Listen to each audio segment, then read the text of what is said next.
Hello mga tropa pips, tara samahan nyo ako paano mamuhay dito sa Australia. At dahil Monday na naman, back to normal na ulit.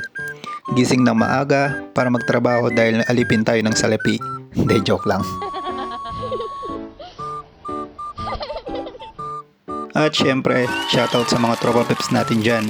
Boss Ryan dyan, Boss Jano, Boss Juan Miguel Lising, Boss Paulo de los Santos, Boss Albert Bello from California, USA, Boss Paul Francisco, Boss Steph Arcilia, at syempre shoutout din po sa mga nagsendang star. Tita Asi from Sydney, and sa tropa natin Pogi from New Zealand. Maraming salamat po sa inyong lahat. Di ko na nga po pala pinakita yung video kung gaano kalayo ang nilalakad ko from apartment and ilan minutes travel ko papuntang work. Kung curious po kayo, paki-watch na lang po yung unang video na in-upload ko po. Andun po lahat.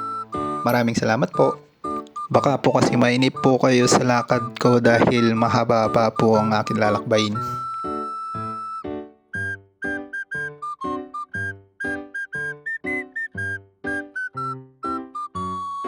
And finally, nakarating na po tayo. At medyo napaaga ang aking dating. Usually nakakarating ako sa work around 6:58 AM. Pero this time medyo maaga ng konti. At syempre, change mukha muna. Palit shoes lang. Yung mukha wala ng pag-asa. Pero yung shoes pwede pa. Dahil may time pa, gawa muna tayo ng kape. Hindi pwedeng mawala yan pag umaga. Dahil dito sa Sydney, halos mga company dito is may libreng coffee. Kaya kung coffee lover ka, pwede ka dito. And start na ng trabaho. Dahil binigyan tayo ng bagong trabaho, itik muna natin ang mga parts na kailangan natin. Hindi ka naman malilito dahil naka-indicate sa work order kung saan located ang mga parts na kailangan mo. And kung di mo man mahanap, pwede ka naman magtanong. Dahil mababait naman ang mga katrabaho ko. And alam na nila halos ang location ng mga parts. Since bago sa akin yung product, medyo mangangapa ako ng konti pero masasanay din. Hindi ko na papakita yung process ng pag-assemble kaya diretso lunch na. A few moments later. At dahil lunchtime na, sabay-sabay na po tayong kumain.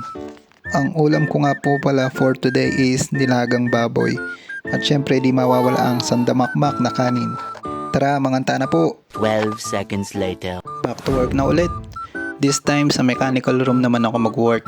Dahil hindi na matapos ang job ni Ate Joy kaya tinulungan ko na dahil tambak na siya sa trabaho. Dito naman dapat flexible ka. Hindi ka pwede magstay lang sa isang trabaho. Kapag binigyan ka ng trabaho, tanggapin mo. Kasi opportunity yun. Hindi problema. Mas maganda na yung marami kang alam kesa limited lang.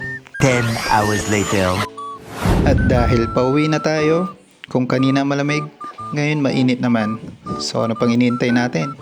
Teleport na lang ulit tayo pauwing bahay. And finally, nakauwi na.